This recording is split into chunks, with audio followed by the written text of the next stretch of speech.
messieurs, bonsoir et bienvenue sur Tropical Radio Vision pour votre émission Le Grand Soir ce jeudi. Et à l'occasion de cette émission spéciale, nous recevons deux invités de marque que vous avez l'habitude d'écouter dans d'autres cieux, qui ont bien voulu nous accorder quelques temps, quelques minutes d'échange au public de Tropical Radio Vision pour nous éclairer et éclairer les auditeurs que vous êtes, les téléspectateurs que vous êtes également sur les questions d'actualité régionale et nationale qui font débat. Et pour le cadre de cette émission spéciale, je suis accompagné de Gabriel Com avec qui nous allons débattre tout au long de ces 2 heures d'entretien.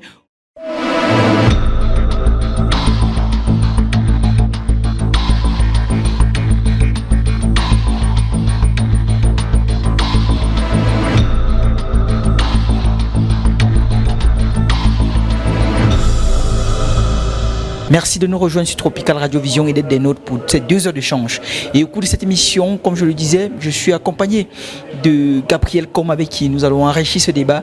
Et avec lui, nous allons poser un ensemble de questions à nos invités spéciaux qui vont nous permettre comme ça, avec Gabriel, comme je le disais, de répondre, de mieux nous orienter, de mieux nous informer sur l'actualité nationale. Gabriel Com, bonsoir. Bonsoir Cyril et bonsoir à tous les audio-téléspectateurs et métaspectateurs de Tropical FM. Il faut rappeler déjà aux nombreux spectateurs et téléspectateurs de Tropical FM que nous sommes suivis bien sûr à l'Ouest Cameroun via la fréquence 98.4. Nous inondons carrément toute la région de l'Ouest et puis également à Douala c'est 106.9 également en version télévision Tropical TV à Douala et dans toute l'Afrique centrale c'est Amos 17 et à l'Ouest Cameroun c'est Swecom Ouest et donc nous recevons deux personnes importantes, deux figures importantes de l'histoire du Cameroun, hein, parlant de médecine, également du journalisme.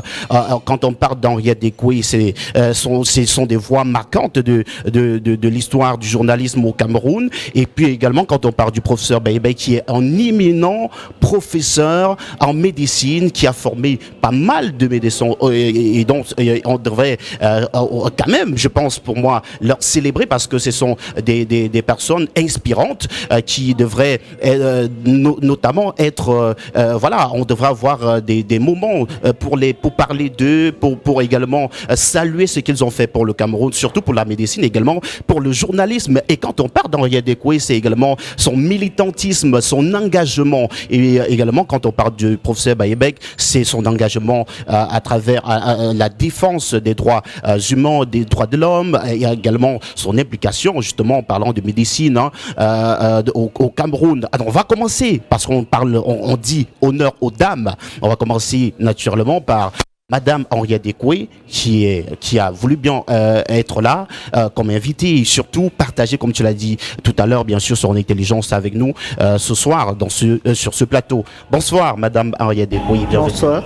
Ouais, c'est un plaisir de vous recevoir. Merci beaucoup de m'inviter pour cette veille de commémoration.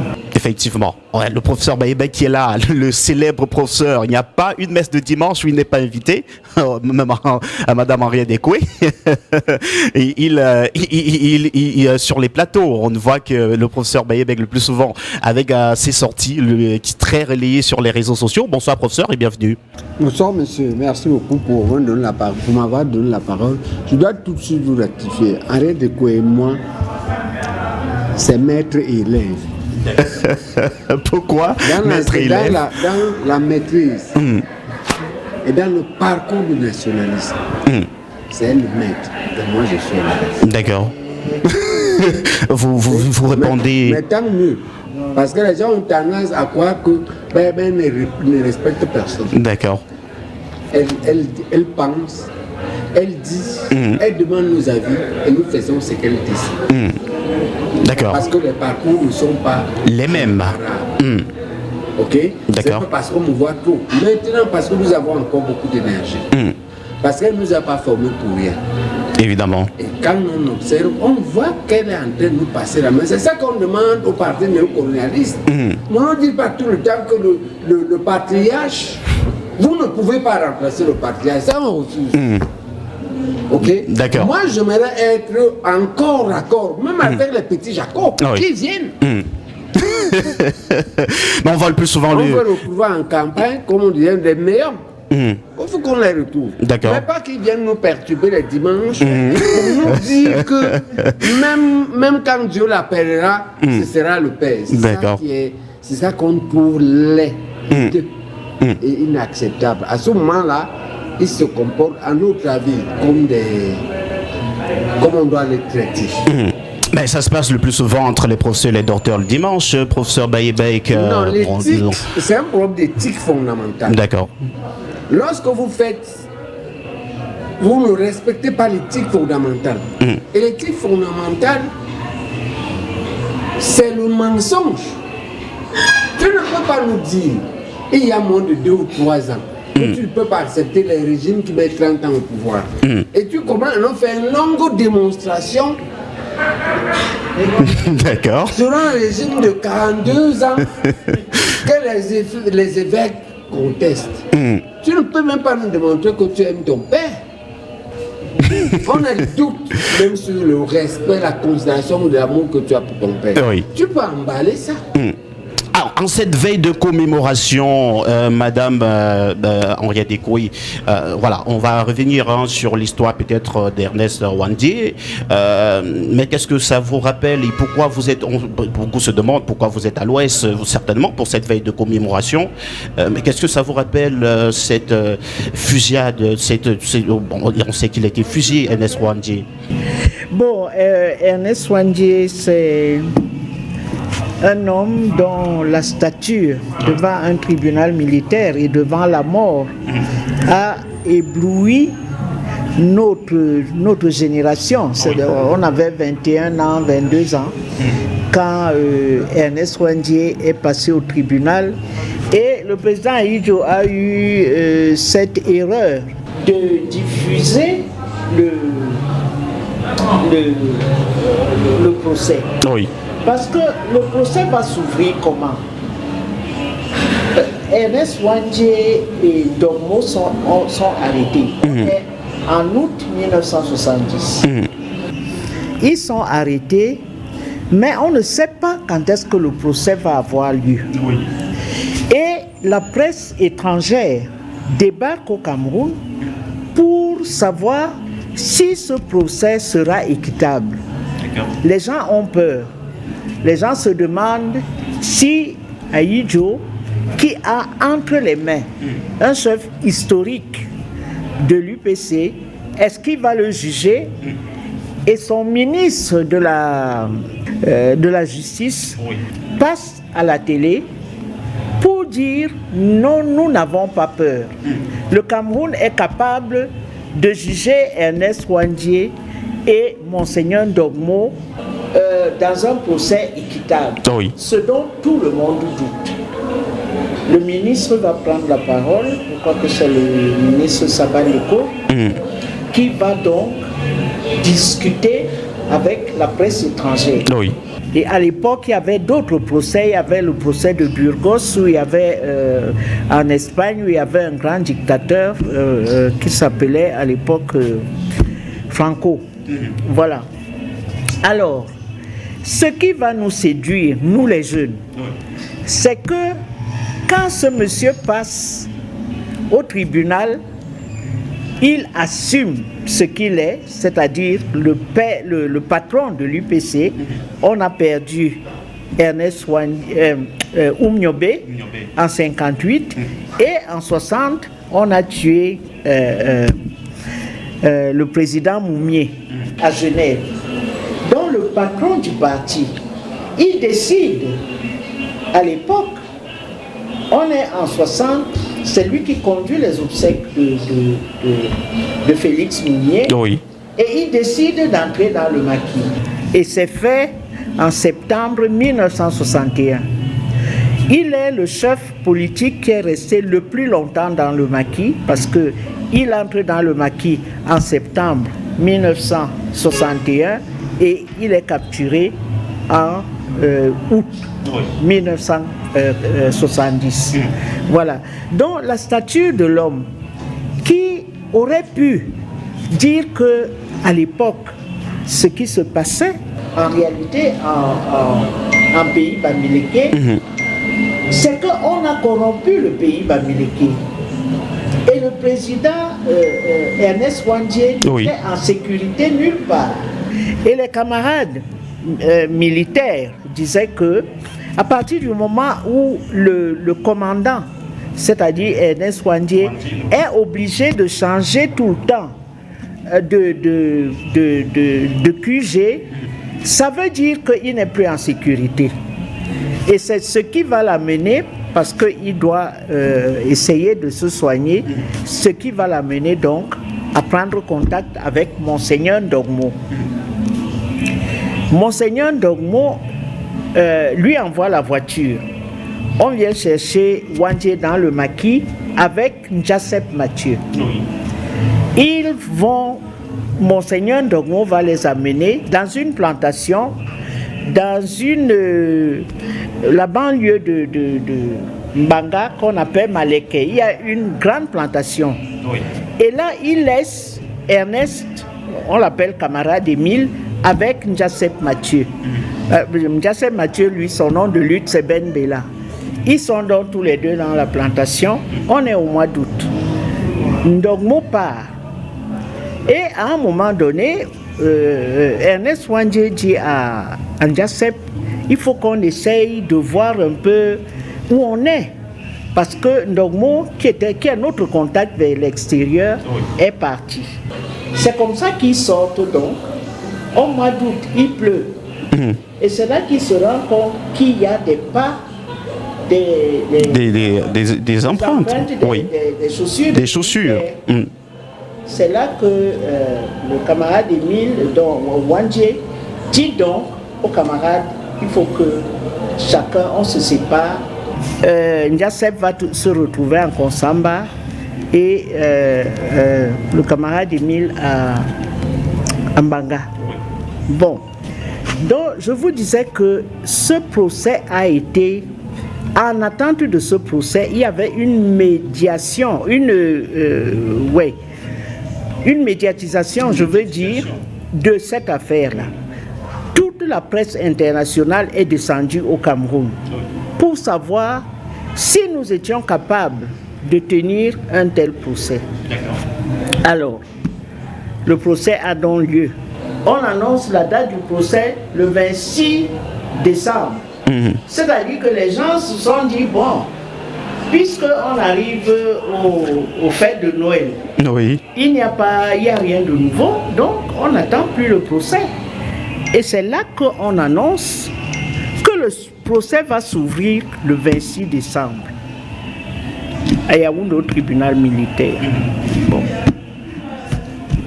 Le procès s'ouvre et le président Ahidjo donne à Jean Zoa, quand vous entendez parler des évêques, les évêques ont toujours été présents dans la vie politique du Cameroun, depuis Monseigneur Graffin. C'est vrai qu'on a l'impression que c'est une histoire d'aujourd'hui avec la dernière actualité. Non, pas du tout. Le même Monseigneur Mongo qui est allé chercher ou qu'on a envoyé le chercher, Monseigneur Lefebvre.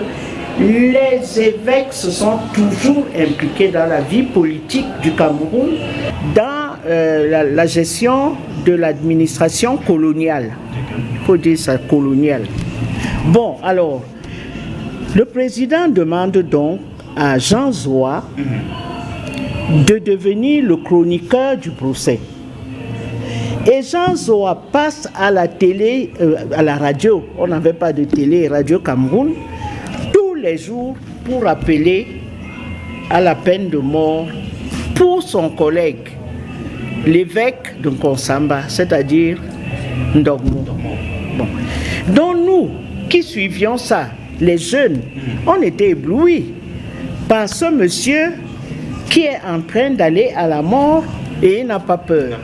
Oui. Et il dit pourquoi il ne peut pas soutenir le néocolonialisme mis en place dès le lendemain de l'indépendance. C'est comme ça que nous avons donc, ma génération à moi, est entrée dans l'UPC. Après, à partir du procès de Ouandjé. Voilà. Bon, une dernière question avant de passer le micro à Cyril. Voilà, je voulais camper le contexte de 70. Oui, Madame Henriette Dekou, est-ce que c'est cette histoire de d'Ernest Ouandie qui vous a fait intégrer Oui, oui, qui nous a mobilisés. D'accord. Nous, les jeunes de les Canets, tout ça, on a été on a été ébloui par le personnage, par la personnalité. Professeur Baïbek, vous étiez à Bafoussam il y a quelques mois et lors de votre interview, vous faisiez savoir que Bafoussam a besoin de se reconstruire, de reconstruire son histoire, notamment l'histoire épéciste. Est-ce que c'est un peu ça qui vous amène également aujourd'hui, qui vous fait revenir à Bafoussam aujourd'hui? Non, la présidente vous a dit pourquoi on est là. Hein. On est là pour regarder la statue d'un homme. Un homme pour le bien-être général. Fait 10 ans de maquis de forêt. Accepte la justice coloniale. Parce qu'à ce moment-là, Foucault est tapé au Gabon. Il a dit qu'on fasse le procès contre Ouandé. Il est à Libreville. Il dit que la temps ne bouge pas. Il sait qu'on va le tuer. Il a accepté la mort pour vous, pour la paix, pour votre pays. On veut que vous le sachiez. Dans un pays où on ne voit que l'inverse, les gens qui vont aux affaires publiques, pour piller tout l'argent, s'enrichir, s'engraisser et mentir. Si vous ne voyez que ça, vous restez des petits idiots. C'est pourquoi vous êtes comme vous êtes. Vous posez même une question, est-ce que la question se pose? Il est allé au sacrifice suprême. En termes d'effort, celui qui a fait le plus dur, on a fait 3 ans en brousse. Là, on a fait 10. Il entre en septembre 61. On l'arrête en août 70. C'est comme c'est une grande force. C'est ça qu'on me dit. Que l'Ouest est Bamileke. C'est pas seulement l'argent. La vie, c'est pas l'argent. On était un Bami. Qu'est-ce qui fait que le Bamileke est devenu l'outil que l'on peut acheter sa tête, la tête de ses enfants, de sa femme, pour l'argent? Rentrez dans votre parti. Ou restez là où vous êtes, mais au moins changer d'esprit. Ce modèle Bamileke de Momo là, qui dit que le commun, c'est pour le lucre. C'est pourquoi je lui ai dit, je te défie, tu es fou. Amène-moi au tribunal. Tu ne peux pas dire ça à la jeunesse. Que la politique, c'est pour le lucre. Non, c'est pour l'intérêt général. Ouais. Il y a d'autres voies, si tu aimes le lucre, pour chercher le lucre. Donc, en fait, on vient vous laver la tête. C'est ça que moi je viens faire. Et on dit que mettez-vous prêts. On veut changer notre pays. Mais si vous ne changez pas vos têtes, vous restez dans cette logique. Et notre pays ne change pas dans les 2 ans. Je ne veux pas vous entendre parler. Vous allez voir ce qu'il va vous faire. Je ne veux plus vous entendre tousser. Si vous ne faites pas ce qu'il faut faire, ce qu'il faudra faire, c'est 1, allez s'inscrire sur la liste électorale. 2, faites un bon choix de vote. Votez celui que vous voulez, sauf. Et on est là pour vous le dire. On a commencé à vous dire que voilà les menteurs, voilà les bandits, on démontre. Je les amène au tribunal, on les tape. Donc c'est hautement symbolique pour cette région qui est une région qui a lutté le plus longtemps. Ce n'est pas ça. Regardez, lisez Kamnem Niyim, lisez Paul Momo, lisez le général Sigam. Les Bamileke sont devenus quoi? Mais est-ce que c'est pas aussi, vu l'élite qui nous est vendue, professeur, est-ce que c'est pas peut-être lié? On vient de vous ouvrir les yeux pour vous dire qu'à son âge, elle lutte encore. Pour vous dire que, qu'est-ce que je ne pouvais pas avoir dans ce pays, moi? Ne croyez pas qu'ils ne m'ont pas invité. Ne croyez pas qu'ils ne m'ont pas proposé des choses. Et de grosses choses. Mais les conditions que je pose, ils ne peuvent pas respecter. Et c'est comme ça que nous pouvons changer ce pays, vous donner de la sérénité, baliser l'avenir, de manière à ce que vous partez, quand vous voulez aller en Chine, aux États-Unis ou en France, ce soit en tourisme, ce n'est pas parce que ce n'est plus possible dans notre pays qui est plein de potentialités. Professeur, on est en année électorale et on est devant un gouvernement qui a un régime qui a plus de 40 ans de gouvernance. Est-ce que vous pensez que une simple visite à la région de l'Ouest pour passer ce message? Moi, je suis en campagne. Moi, je pense que pour changer notre pays, je n'ai pas besoin d'une position spéciale. Je voudrais provoquer le changement, même opposant seulement. Même citoyen libre. J'avais quoi pour commencer à parler? Ça fait combien de temps que vous connaissez? Est-ce que je n'influence pas? Si, tu influences. Il ne faut pas que les gens croient que ça va être plus facile pour eux si on me bloque. Ça va être plus dur. On doit lutter. Ce qui est important, ce n'est pas le positionnement de X ou de Y. Ce qui est important, c'est notre but final, que notre pays change pour les générations qui arrivent. Et ceux qui vous écoutent à partir des médias se disent, bon, c'est ça de très beaux discours que vous envoyez au public, mais ils s'interrogent peut-être aussi sur la statut de votre propre parti. Ils se demandent peut-être si, à l'interne, vous n'avez pas pu résoudre certaines difficultés que vous rencontrez. Est-ce que le message que vous passez, vous l'appliquez déjà vous-même au niveau de parti? Votre question est très bonne. Il faut savoir que les problèmes que nous connaissons à l'intérieur de l'UPC, c'est le système néocolonial qui vient les créer. Il vient nous nuire à l'intérieur. Maintenant, ce n'est pas parce que c'est de bonne guerre. Ce n'est pas parce qu'il nous nuit à l'intérieur qu'on va arrêter la lutte. On peaufine les stratégies. Parce qu'on le doit des pères fondateurs. Déjà en 1956, une période extrêmement difficile, c'est comme ça que naît le One Cameroun Ndé Toumaza. C'est une UPC bis. Maintenant qu'on a interdit l'UPC et que le chef nous met en bourse pour rester en ville, pour rester avec l'État, Ndé Toumaza crée le One Cameroun. Donc on a plusieurs méthodes. On réfléchit. Aujourd'hui, on lutte avec les médias sociaux, les réseaux sociaux. On lutte avec le droit. On lutte avec les autres médias. On lutte avec le cerveau. La seule lutte que nous refusons pour l'instant, parce que le monde a changé, là, les nouveaux outils possibles. L'IA arrive, l'intelligence artificielle arrive. Il faut vous arrimer à ça. On va utiliser ça, on va les battre. On va les battre avec les nouvelles méthodes. Maintenant, les nouvelles méthodes. Maintenant, ça peut être encore plus ou moins un peu dur. Mais le temps est arrivé. Le jour le plus long est arrivé. Vous pensez qu'il est temps, professeur? Oui, il est temps. Vous disiez également lors de cette visite à Bafoussam récemment... L'année la plus longue est arrivée. C'est 12 jours, c'est 12 mois, professeur, c'est 12 mois. L'année qu'on attendait est arrivée. L'année la plus longue. Vous pensez que c'est cette année que la prophétie va s'accomplir? Oui, ça va changer là. Et vous disiez donc, ce jour... Mais je voulais vous dire juste, pour aller dans le sens de mon camarade, est-ce que vous ne voyez pas que les nouvelles technologies de l'information ont révolutionné la planète? Aujourd'hui, avec le satellite, les jeunes Camerounais ont porté la lutte pour le panafricanisme au sommet. Et ça commence à faire des dégâts.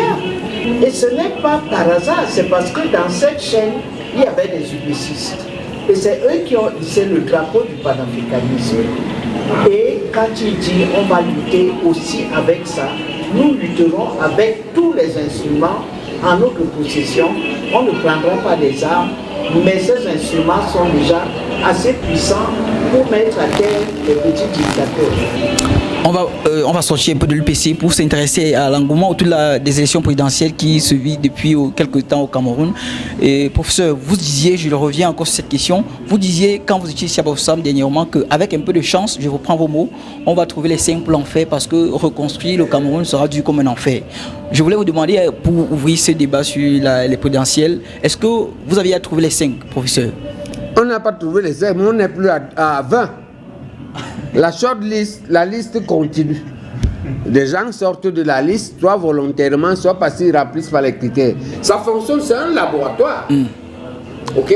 On examine candidat par candidat. On n'a pas encore au bout. Là, ça va fonctionner un peu comme la fumée blanche des catholiques, les papes. Ça arrive. Ne soyez pas pressés. Et on a encore un peu de temps. On est un peu en retard, mais pas trop, parce qu'on connaît les moyennes. Hein. Les moyennes pour faire une campagne présidentielle, le minimum c'est entre 6 mois et 9. On a encore un peu de temps. Ça va sortir. Le labo est en train de travailler.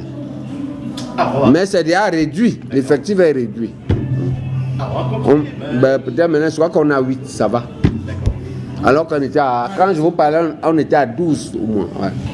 D'accord, professeur. On va poursuivre avec l'actualité autour justement de la sortie des évêques, des prélats camerounais qui parlent de... Beaucoup ont dit, ils parlent de politique alors qu'ils ne devraient pas s'intéresser à la politique. Mais vous avez peut-être, vous en tant que journaliste, vous avez vécu ça auparavant? De telles sorties quand même? Le clergé catholique a toujours travaillé avec le pouvoir d'abord colonial et le pouvoir néocolonial. Je vous disais tout à l'heure comment Monseigneur Zoa est devenu vraiment le grand chroniqueur judiciaire qui passait le temps à appeler à la mise à mort de Monseigneur Dormo. Et comme l'a dit le Vatican, tuez-le, mais rendez-moi mon évêque. Voilà. Bon, alors, il y a eu ça en 70. Il y a eu en 90, le président est gêné parce que nous avons mis une lettre ouverte dans la presse française qui met en difficulté le président. Et le président commence donc à créer des marches. Oui. La marche de la veille du procès Yondo, elle s'est terminée par une messe solennelle à la cathédrale, c'est-à-dire à la Notre-Dame des Victoires à Yaoundé. Et dans cette messe, qui a été conduite par Jean Zoa, il appelait à ce qu'on tue les gens qui étaient avec Yondo. C'est-à-dire que l'État camerounais instrumentalise le clergé catholique pour appeler à la mise à mort des gens, parce que c'est des opposants, on était dans le parti unique. Donc, quand maintenant le président se met, les gens du pouvoir se mettent à protester, mais ils ont eu l'habitude d'instrumentaliser le clergé catholique. Il a seulement changé de camp. Oui. Mais il a toujours été pour le pouvoir, pour tuer les opposants. Maintenant, quand il dit qu'il part, il ne dit pas de les tuer. Ça devient une affaire. Ils ont cette habitude.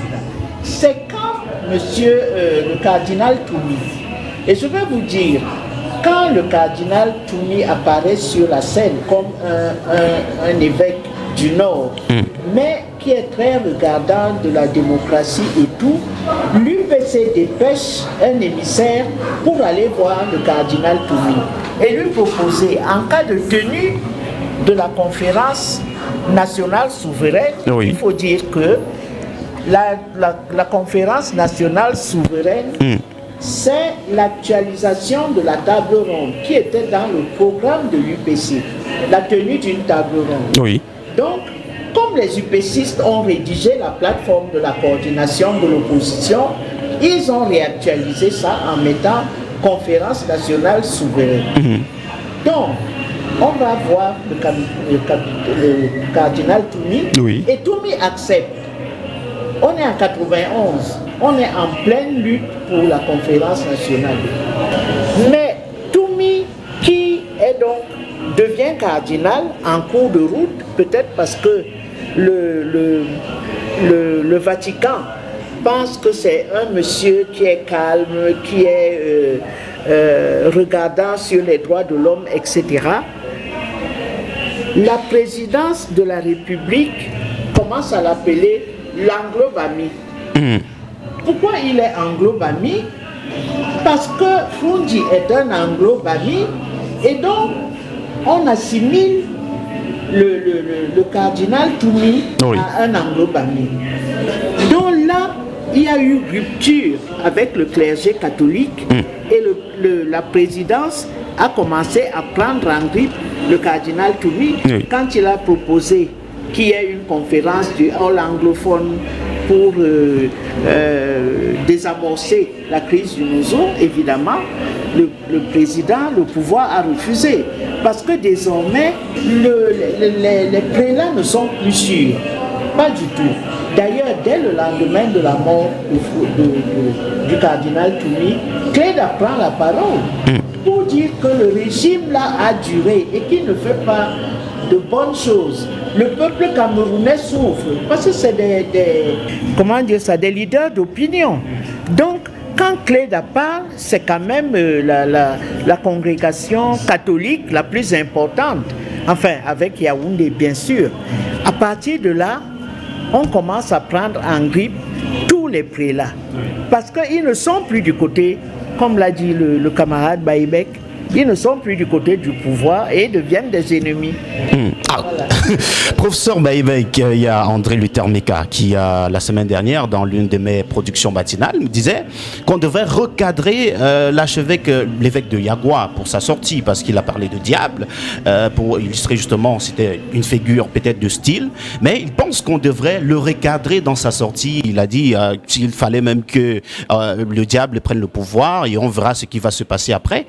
Qu'est-ce que vous pensez de cette sortie-là et de la sortie des autres évêques également? D'abord, celle de l'évêque de Yagua, en fait, pour moi, il ne faut pas... Et on n'a pas besoin de le recadrer, il ne peut pas redire ça. Parce qu'il craque. Ce n'est pas un discours. Il craque, mais ça montre qu'il aura le bol. Ok? Mais il n'a pas élaboré ça pour dire ça. C'est pas ça qu'il voulait dire. D'accord. Et il a dit quelque chose parce qu'il ne sait plus quoi dire. Il a marre de ce régime. Ok? C'est pourquoi quand j'ai dit à ceux qui m'ont trop critiqué que entre vous qui avez, votre président est plus trop gentil avec vous pendant 40 ans. Qu'est-ce que vous avez fait de ça? Est-ce que vous comprenez un autre langage que celui que je vous parle violemment? Maintenant, je ne parle que violemment. Mais moi, je parle comme ça, c'est une formation professionnelle. Je suis un enseignant de race. Des amphithéâtres. Il n'y a pas d'électricité là-bas une fois sur deux. On crie. Et c'est pourquoi je suis un bon enseignant. J'ai été voté comme ça par les étudiants. Quand moi je parle maintenant, au fond, c'est une déformation. Mais je dis que, comme ceux qui prennent ça pour la violence, qu'est-ce que vous avez fait à votre père? Quel pays vous lui avez donné avec ces 40 ans de gentillesse? Ces 30 ans de prisonniers, c'est les ordures dans les villes, c'est le coupure d'électricité, c'est l'absence de l'eau. Qu'est-ce que vous avez fait avec la gentillesse? Vous connaissez la gentillesse? Vous ne connaissez pas la gentillesse, il faut vous taire. Vous avez une seule chose à faire, c'est vous taire. Et lui, il a une seule chose à faire, comme on va là, de laisser les partis politiques fonctionner, laisser les partis politiques choisir leurs candidats et faire l'effort d'avoir des élections crédibles. Madame Mariette Koué, lorsque le professeur réagissait tout à l'heure par rapport à l'opposition, il faisait savoir qu'ils sont en train de se mobiliser. Maintenant, la question que je voulais vous poser, c'est de savoir, est-ce que vous pensez véritablement qu'en 2025, parce qu'on a essayé, on a bien vu que ça n'a pas marché en 2018, est-ce que vous pensez qu'en 2025, on a déjà deux bords qui semblent s'organiser? On a des rumeurs comme quoi plusieurs partis politiques sont en train de se mobiliser pour constituer un candidat unique. Est-ce que vous pensez qu'en 2025, l'opposition peut faire taire ses querelles pour pouvoir se mobiliser autour d'une seule candidature? Ça va être très difficile parce que les égos sont très très forts. Les égos sont très forts. Maintenant, ce qui a été fait en 92, on peut penser que, sauf que le RDPC a pris la mesure qu'ils ne peuvent pas gagner une élection. Dès la première année en 92, ils ont été battus à plate couture. Que ce soit le 1er mars pour l'élection, les élections législatives, ou le 11 octobre ou de l'élection présidentielle. Et ce qui indique que Foundi a véritablement gagné, c'est qu'on a mis 2 mois pour sortir les résultats. On a mis Bamenda en résidence, en état de siège. C'est-à-dire du jour au lendemain, des dizaines de camions se sont déversés à Bamenda, encerclé toutes les maisons. Et on a placé le candidat de l'opposition en résidence surveillée. Ce sont là des indices qui indiquent que On ne savait pas comment annoncer que Paul Biya a été battu. Regardez le quartier général à Yaoundé. Le quartier général, tous les militaires ont voté contre le RDPC. Tous les militaires à Yaoundé, première région militaire. Tous les diplomates savaient que Frunzi avait battu. C'était clair. Le meeting qui a été fait à Yaoundé a été monumental. Les hélicoptères tournaient partout. Donc, le pouvoir a pris acte. Et qu'est-ce qu'ils font désormais? Mais parce qu'ils sont impopulaires. Il n'y a pas de route. L'autre jour, j'étais sur un plateau où on parlait de la santé et le gars qui représentait le Cameroun, le RDPC, s'est aventuré à dire que non, la santé ça va. Et c'est un Sénégalais qui a répondu et qui a dit au Sénégal, la chimiothérapie est gratuite. Chez nous, quand il y a un cancer, vous cherchez les salles de prière parce que vous ne pouvez pas payer. Vous ne pouvez pas payer la chimio, ça coûte cher et ce n'est pas gratuit. Pour beaucoup d'autres choses aussi. Bon, moi par exemple, j'ai été opéré suite à un accident de la tête. Et quand j'ai été opéré, il fallait que je donne 3 600 000. Mais ce sont des amis qui ont appris sur Internet que j'étais entre la vie et la mort, qui sont venus à l'hôpital général pour payer. Sinon, je n'aurais pas pu être soigné. Voilà la réalité. Le pays va mal. Et le Cameroun, le RDP sait que ça ne va pas. Et quand ils ne peuvent pas gagner une élection, vous pensez qu'ils gagnent toutes les élections? On voudrait vous poser la question, comment ils font donc depuis 1990? Ils ne gagnent pas. Je vous ai dit dimanche qu'on a une course de 10 personnes. À l'aller là, la DG chronomètre qui dit qu'il est premier, deuxième là, un a nommé. Il peut le révoquer à tout moment. Pourquoi vous posez des questions comme ça? Ne perdez pas du temps. Professeur Baïbek, on voudrait savoir. Vous semblez complice. Non. Ou bien vous voulez que je le dise? Peut-être. Parce qu'on a un candidat qui nomme les arbitres et les caméras constitutionnels. Quand il veut, il les révoque. Quand il veut, même le jour de l'élection, il peut les révoquer. Comment vous voulez que, même si cette nomination à elle seule donne le temps? C'est donc dit qu'en 2025, peut-être ce sera toujours le statu quo. On dit qu'il faut qu'il change ça. Mais malgré cela, ce qu'il faut savoir, l'histoire nous prouve que ce genre de parti néocolonial, aucun n'a survécu à la disparition de son chef. Aucun.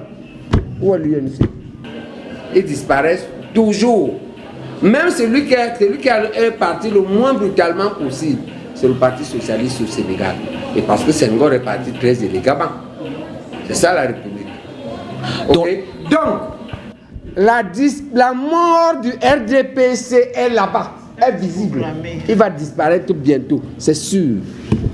Ce n'est pas là le problème. Le problème est la capacité. Prier toutes les bonnes fois. De prendre du calme, de réfléchir comment reconstruire notre pays.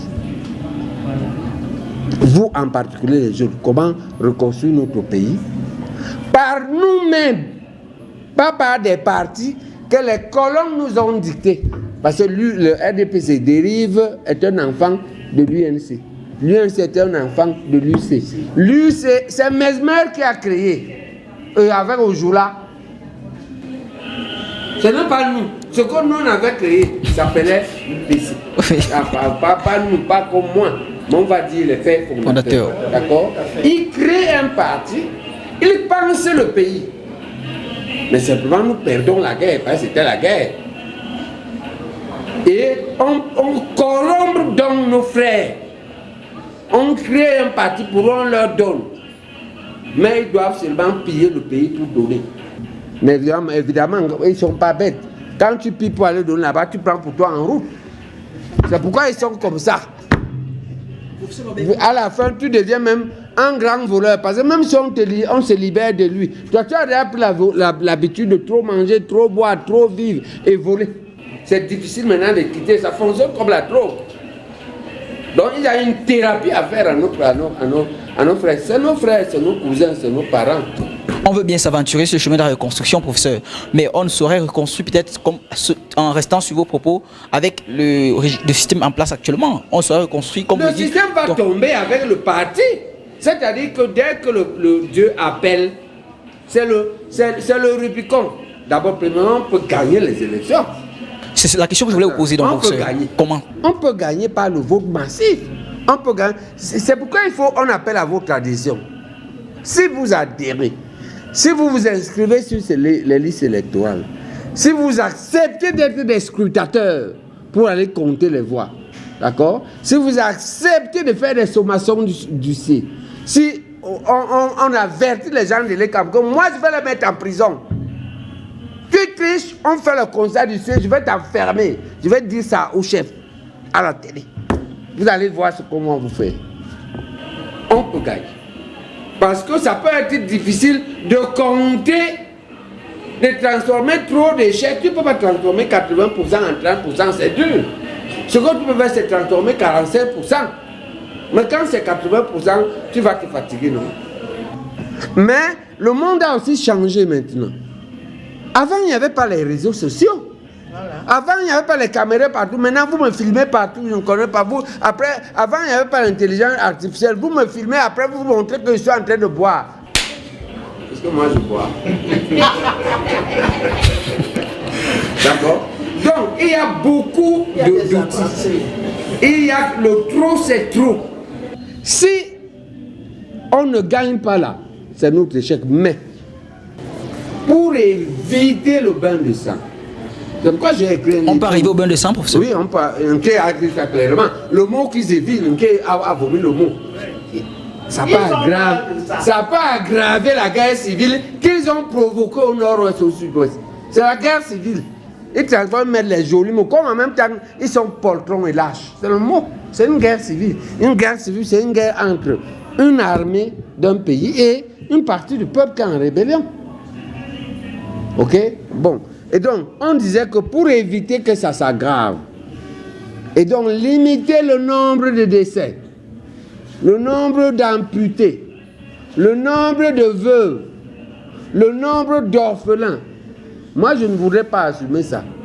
C'est pourquoi j'ai écrit tout un livre pour vous dire que les potentialités que notre pays a et les progrès qu'on a fait en matière de liberté sont tels que si vous faites bien votre petite activité, vous gagnez assez d'argent.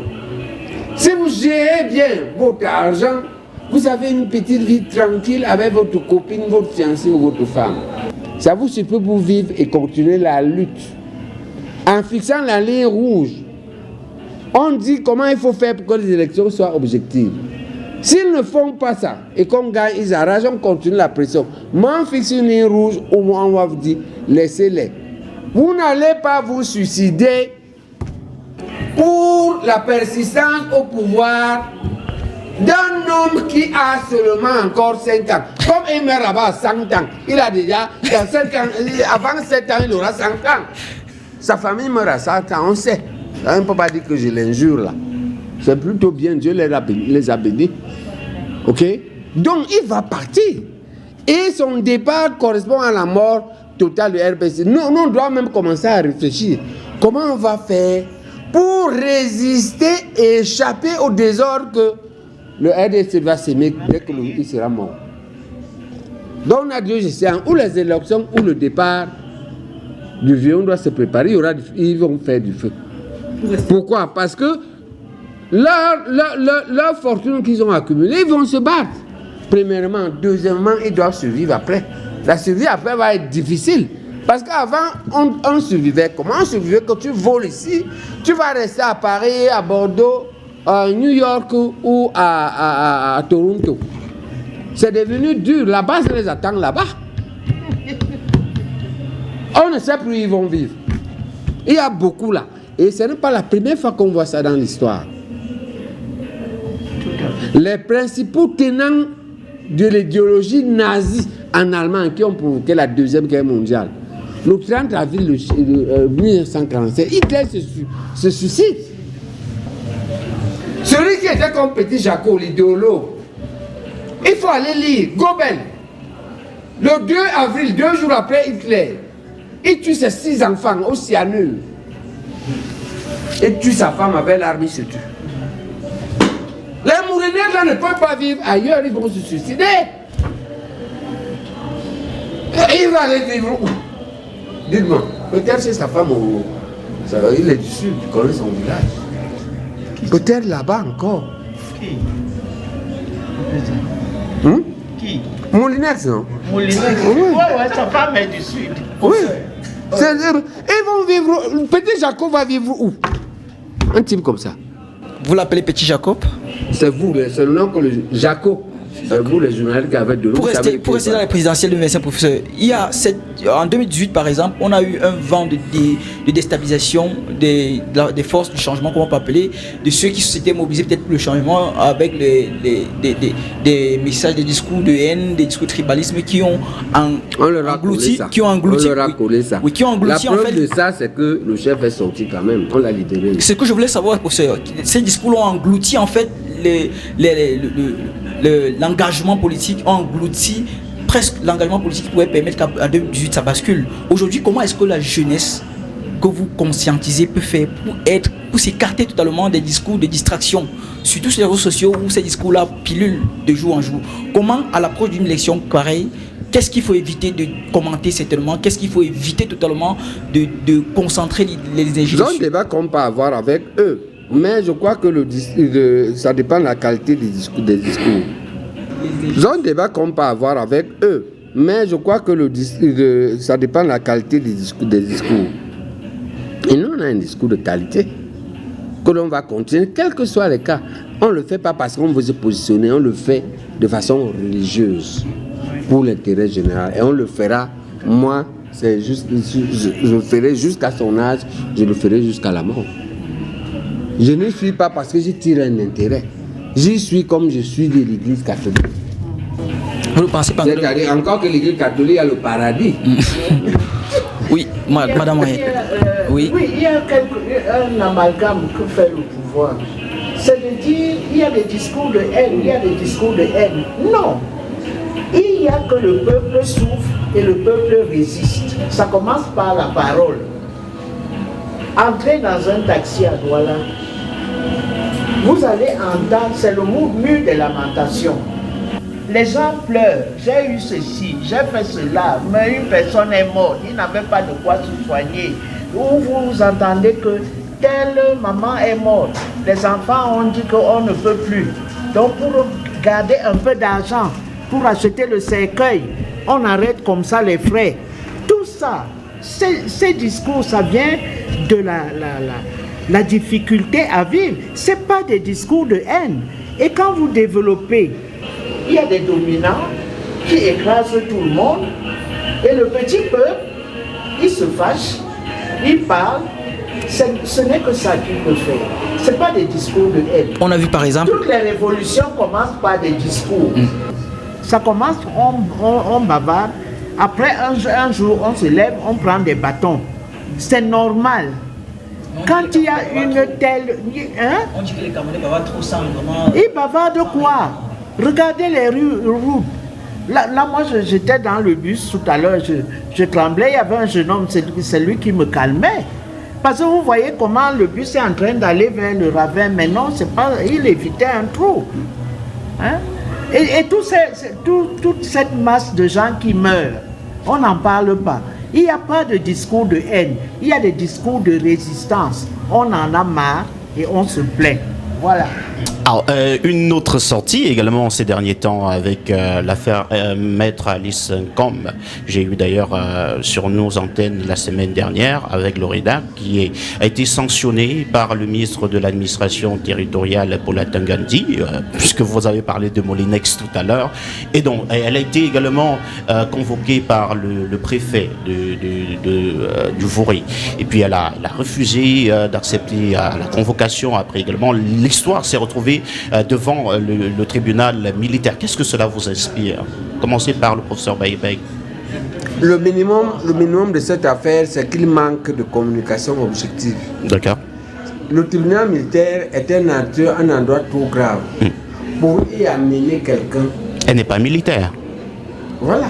sans qu'elle ne soit militaire, sans qu'on ait vu dans un fait militaire et avec son âge. Quand vous me dites que vous amenez une femme de 70 ans, 80 ans, 80 ans, oui. Au tribunal militaire, si vous ne montrez pas les armes qu'elle a fait acheter, si vous ne montrez pas, parce que qu'est-ce qu'elle peut faire à 80 ans? Ce qu'elle peut faire, c'est donner l'argent pour qu'on achète les armes. Elle ne peut pas porter les armes elle-même. Elle est accusée de financement de terrorisme. Oui, il faut donc me montrer comment elle a financé. Il faut me sortir le transfert télégraphique. D'accord. Qu'on voit comment ça allait dans une maison qui fabrique les armes en Turquie. Et comment c'est allé là-bas. Il faut ça. Vous ne pouvez pas être opaque. Pour lui dire qu'à ses 80 ans, parce que je dînais parce qu'elle est très belle. Moi, je ne savais pas. Elle a 80 ans. Elle est une femme massive, une belle femme massive. 14 Oui. Janvier, elle fêtait son 80e anniversaire. Vous dites qu'elle va, à mon avis, elle a bien fait. Venez l'arrêter. Et le courage d'aller jusqu'au bout. D'accord. Mais ça, sous réserve de me tromper et je changerai, ça sent la malversation. Surtout quand vous êtes un groupe qui, pour les élections, on vous a vu faire venir les faux blancs ici. C'est vous qui avez des antécédents. Ouais, vous m'appelez ça. C'est vous qui avez le passé douteux. Ce n'est pas Alice Com. Maintenant, si Alice Com a vraiment péché, pourquoi vous ne montez pas le transfert télégraphique par lequel a viré l'argent vers une usine des armes en Tchécoslovaquie? Pourquoi vous voulez qu'à 80 ans, vous n'avez même pas honte? C'est donc ça qu'on appelle la haine, messieurs. Vous n'avez pas le droit de répéter leurs mots comme ils le disent. Vous voyez ce qu'ils font.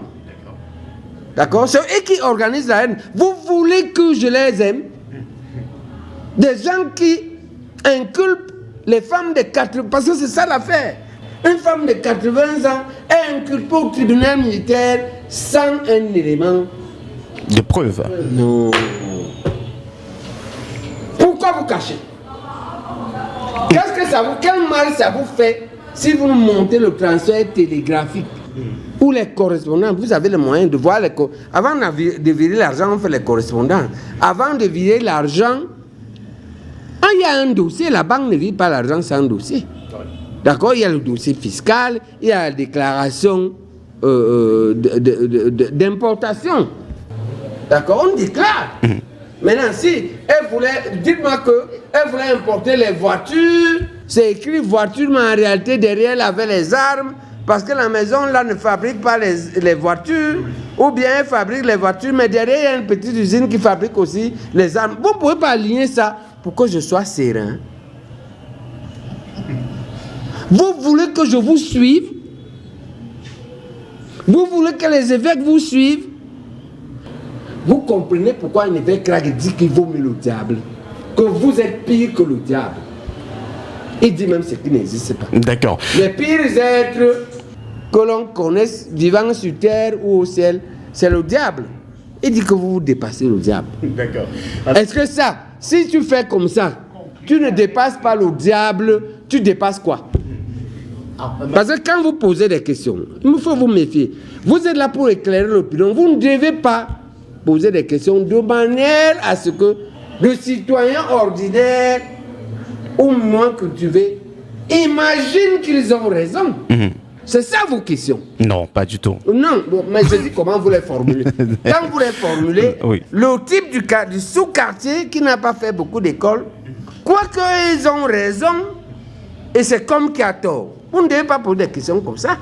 C'est ça que Limé vous disait dimanche. Il disait que vous défendez ça. Vous dites que vous êtes des scientifiques. Le scientifique doit se préoccuper de ce que le citoyen ordinaire va faire de ses recherches. D'accord? Et le modèle, Albert Einstein a fait ça. C'est pourquoi le président Roosevelt nomme son élève pour le programme qui conçut la bombe. Parce qu'il avait dit au président, dans sa lettre, il faut chercher ça. Il écrit une lettre au président Roosevelt pour lui dire qu'on a découvert un élément uranium. Avec ça, ça produit tellement d'énergie que l'énergie peut être utilisée dans la destruction, mais ça peut faire des grandes constructions. il y a une réserve d'uranium en Tchécoslovaquie. S'il met la main dessus, lui, il va fabriquer la bombe. Avant nous. D'accord? Roosevelt dit que, Einstein dit que moi, je ne peux pas fabriquer ça. Alors, il a nommé son élève, Oppenheimer. C'est lui qui a fabriqué la bombe. Donc, le scientifique a obligation d'éthique. Sinon, il est un scientifique diabolique. Tu ne peux pas fabriquer, vous, le journaliste, c'est ça que vous voulez dire. Vous avez obligation d'éthique. Vous ne pouvez pas ficeler votre message ou vos questions de manière à ce que le petit citoyen ne comprenne pas. Vous devez ficeler ce que je vous ai appris. D'accord. Je vous ai appris que le hamburger, c'est le pain chargé. Le ketchup, c'est la tomate écrasée. Il la comprend. Oui. Lui ne parle pas au McDonald's, il peut pas aller là-bas. Oui. D'accord? Qu'il vienne du village ou bien du sous-quartier. Parce que ça coûte cher. Faut quand on dit hamburger, ce n'est rien. C'est le pain chargé. Vous devez ficeler comme ça. D'accord? En tenant compte de l'éthique. Ne faites pas que vos messages soient mal utilisés. D'accord. C'est compris, professeur. Peut-être qu'on sortira de cet entretien dans peu de temps.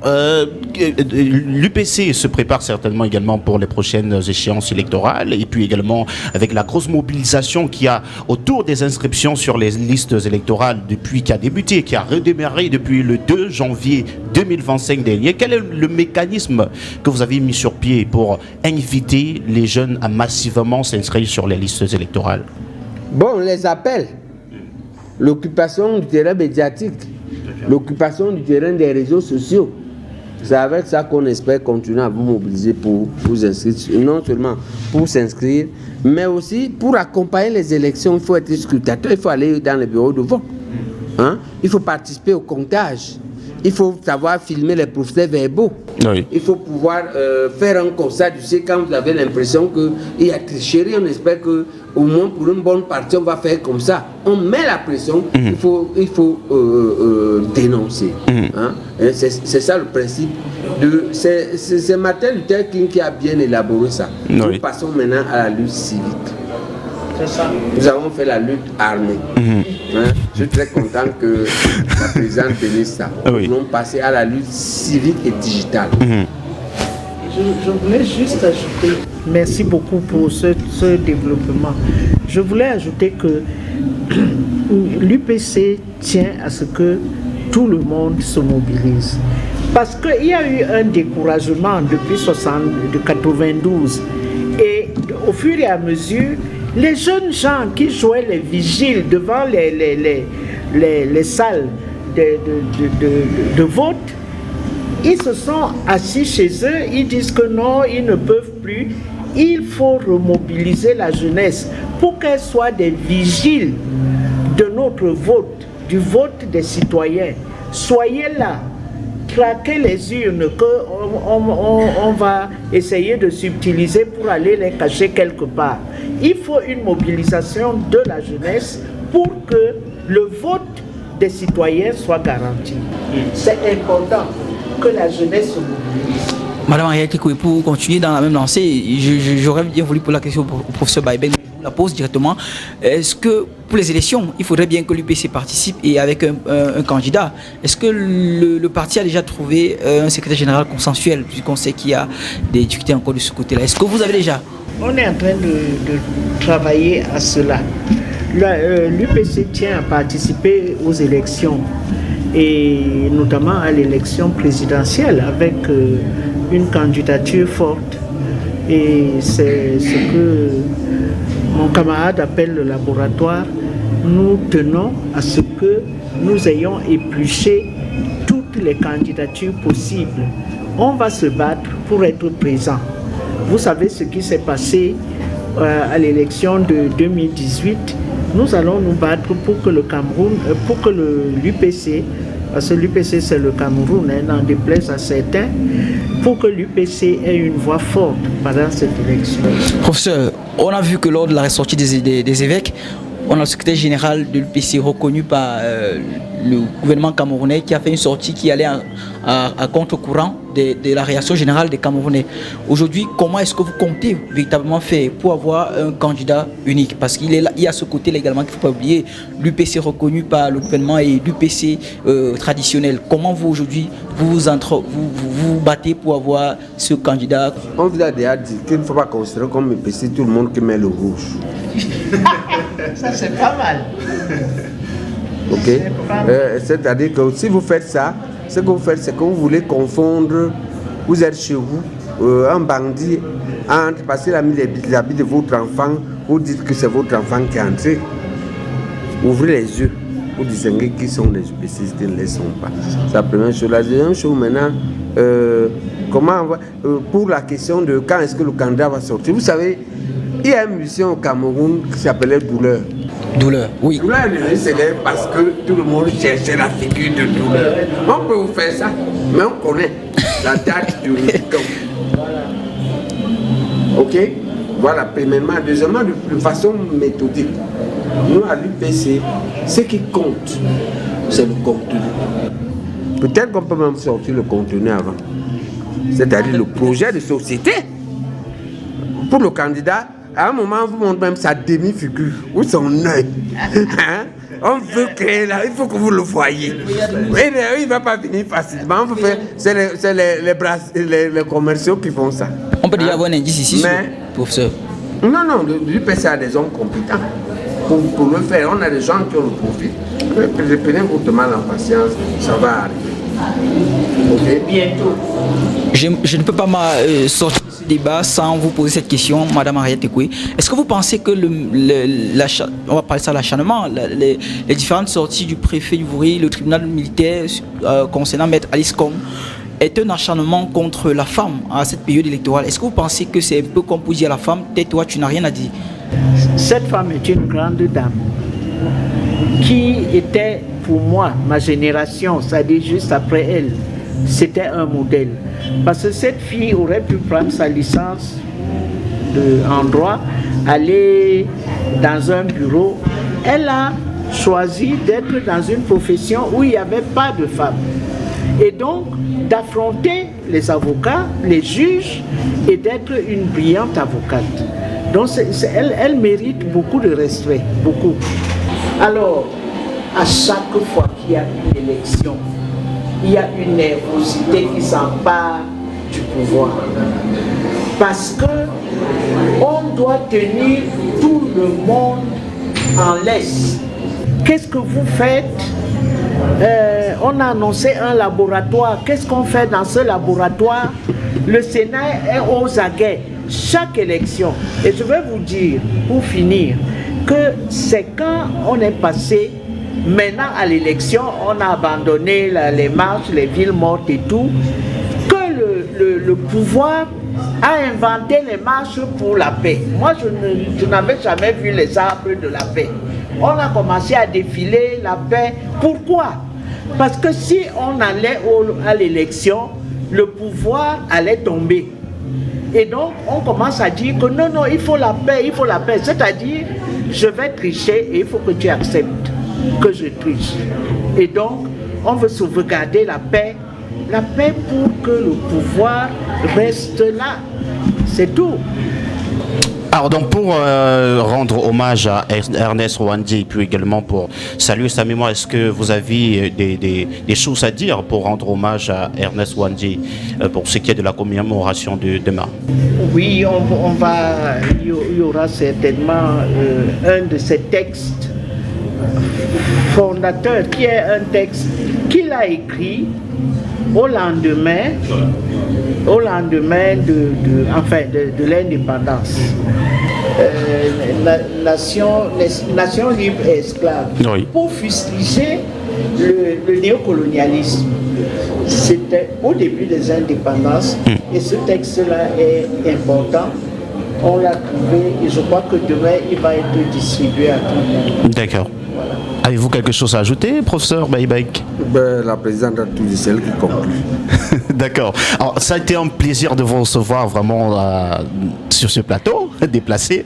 Et on va remercier l'hôtel Bakam Hotel qui nous reçoit. Et merci pour la réception. Merci, Madame Henriette Ekoué, d'avoir accepté d'échanger avec nous. Vraiment, ça a été un échange enrichissant. Et on souhaiterait peut-être davantage avoir ce genre d'échange pour édifier nos nombreux auditeurs et téléspectateurs. Et bonne soirée. Merci.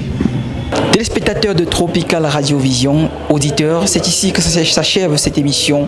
Une émission qui certainement vous a permis de vous édifier un peu plus sur plusieurs sujets, notamment l'UPC et la résistance nationale au Cameroun et les élections présidentielles, bien évidemment, qui arrivent à grands pas. Nous vous disons merci de nous avoir écoutés au cours de cette émission.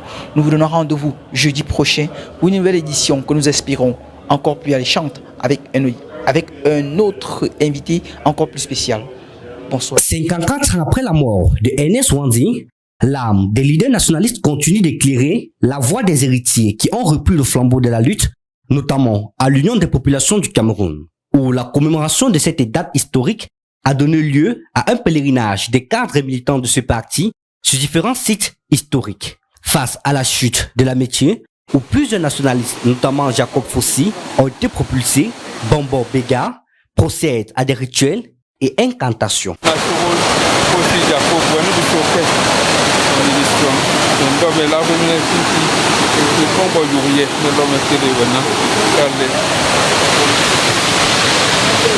Ici, aujourd'hui, c'est une journée commémorative en réalité parce que l'administration coloniale française a procédé à des exactions pour montrer aux populations camerounaises qu'en fait, la lutte pour la souveraineté que revendiquaient nos dévanciers, nos parents, nos grands-parents, était quelque chose de mauvais.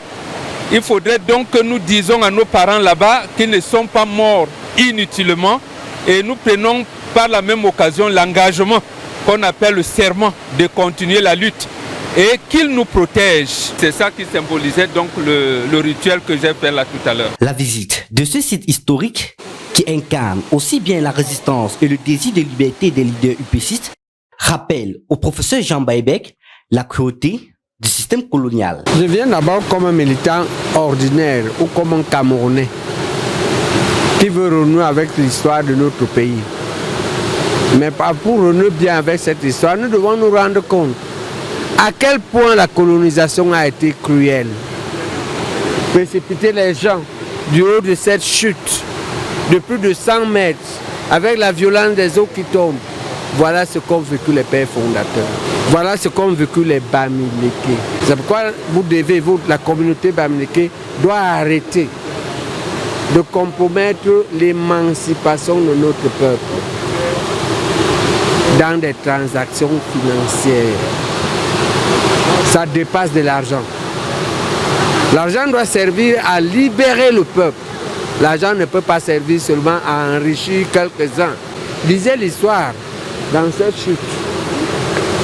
Madame Fossi nous dit dans ses écrits qu'on venait jeter les prisonniers de la libération chaque semaine,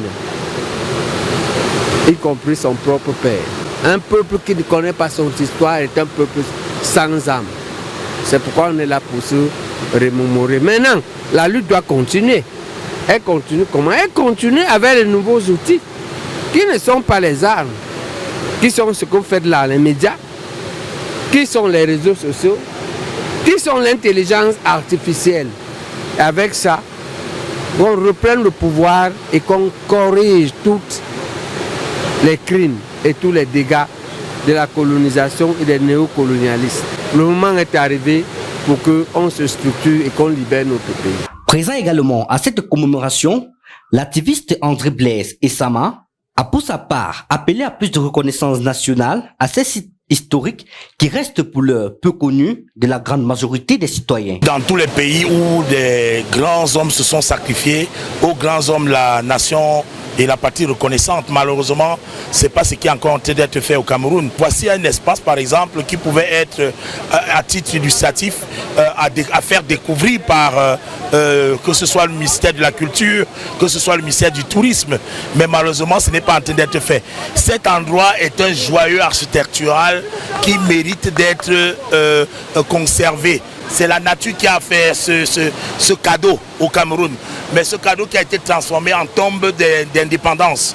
Parce que les Français se moquaient des Camerounais qui réclamaient l'indépendance en disant, voilà, comme vous voulez l'indépendance, là, voilà alors votre indépendance. Et on les jetait dans les chutes de l'amitié. Ce qu'il faut dire, c'est que notre génération aujourd'hui doit prendre très au sérieux la politique mémorielle qui est abandonnée au Cameroun. À faire des panthéons, à faire des espaces où le peuple va se remémorer les grandes luttes de nos pères d'indépendance, notamment Fossi Jacob, qui a entraîné avec lui André Outarde. À l'approche des élections présidentielles de 2025, cette commémoration des martyrs et héros nationaux de l'UPC est pour le parti du CRAB un appel à un sursaut républicain pour un renouveau politique.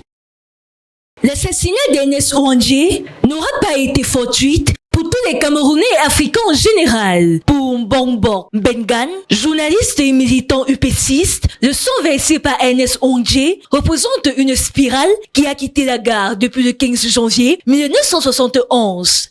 Il est question d'abord en tant que militant d'être là, mais davantage en tant qu'initié négro-africain, parce que je sais ce que représente le sang, je sais ce que représente la parole donnée. Donc les deux réunis et la terre, parce que la terre où nous mettons nos êtres chers, c'est de là où part l'énergie cosmotellurique qui monte sous la forme d'une spirale pour atteindre le soleil. Quand vous dites Dieu, Dieu, en fait, c'est cela. Donc, ce que Ouandjé avait dit ce matin-là, le 15 janvier 71, a repoussé. C'est en train d'aller sous forme de spirale et ces remous que nous observons depuis ce 15 janvier 71 seront, j'allais dire, assainis, si le terme est exact, le jour où les Camerounais auront le statut de citoyens. Parce que maintenant, nous sommes des populations. Nous avons le statut de population. Le citoyen, lorsque nous allons accueillir, c'est-à-dire nous allons revendiquer nos droits, nous connaîtrons en fait ce que le Ouandjé a resté. C'était le dernier d'ailleurs. 54 ans aujourd'hui après sa mort, les UPCistes continuent de travailler de manière acharnée pour perpétuer de génération en génération la vision établie lors du congrès tenu en septembre 1952. Nous regardons les choses d'une autre manière. C'est-à-dire, cette sémence-là qu'ils ont mise en place à partir de septembre 1952, nous devons l'entretenir. Nous devons l'entretenir pour que, génération après génération, on puisse aboutir à quelque chose. Si je vous dirais aujourd'hui que le Cameroun a 2 hymnes nationaux, ça va vous sembler... Tropical FM. Sur la route, au volant de mon 38 tonnes. L'hymne national qu'on chante en anglais n'est pas la traduction française. Il y a un hymne particulier en français et l'autre. Et pourtant, vous êtes dans un pays. Donc, nous voulons donc redire aux camarades Ouandjé qu'il n'est pas mort inutilement et entretenir cela jour après jour. C'est ça, répéter ça. Mais pas seulement sur le plan physique, sur le plan mystique également. Les résidents de la ville du soleil couchant ont tout de même leur part de responsabilité à jouer, d'après le traditionnaliste, durant cette année cruciale, comme l'ont fait les premiers nationalistes. Je vous dis d'abord la première élection multipartite en 92. Si je vous dis que l'Ouest avait voté beaucoup plus sur Emma Otu-Pepe Ingin W, vous n'allez pas comprendre. Allez revoir les résultats, surtout dans la zone de la Méfi et à Bandenkop, il a fait 99%. Pourquoi un bêtis? Justement parce que, avec les Singap Martin, c'est lui et Maotou qui étaient là. Bêtis pourtant, qui était là et il était considéré comme le fils de l'Ouest. Donc, c'est ce chemin tracé par le Ouandjé, parce que c'est le dernier, une nation que nous voulons suivre. Donc, nous sommes là pour réveiller cette conscience nationale. La 54e commémoration de l'assassinat d'Ernest Ondjé rappelle à tous que la lutte pour l'indépendance du Cameroun, la justice et l'égalité sont loin d'être terminées. En honorant sa mémoire, les participants réaffirment leur détermination à poursuivre son œuvre et à faire entendre leur voix face aux injustices.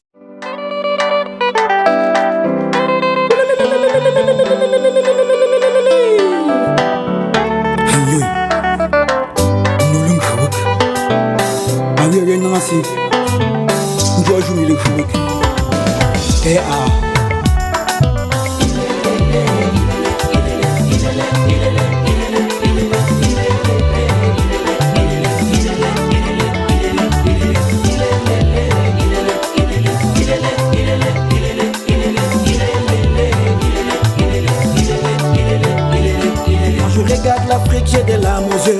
Quand je vois notre Afrique, j'ai des larmes aux yeux. Quand je pense à cette Afrique, j'ai des larmes aux yeux. Quand je vois mon continent, j'ai des larmes aux yeux.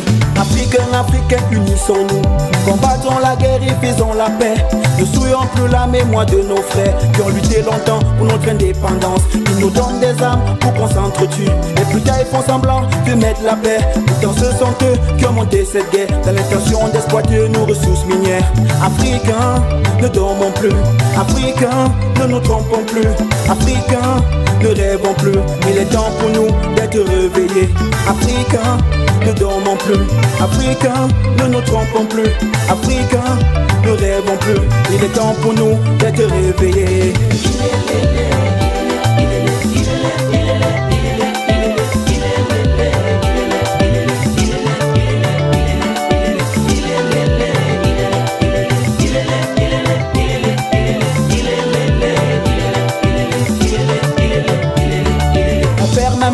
Mes frères, mes sœurs, il est temps pour nous d'être tous unis. Ne les laissons plus nous malmener, ne les laissons plus nous maltraiter. Quand ils parlent de guerre, ils regardent l'Afrique. Quand ils parlent misère, ils regardent l'Afrique. Quand ils parlent pauvreté,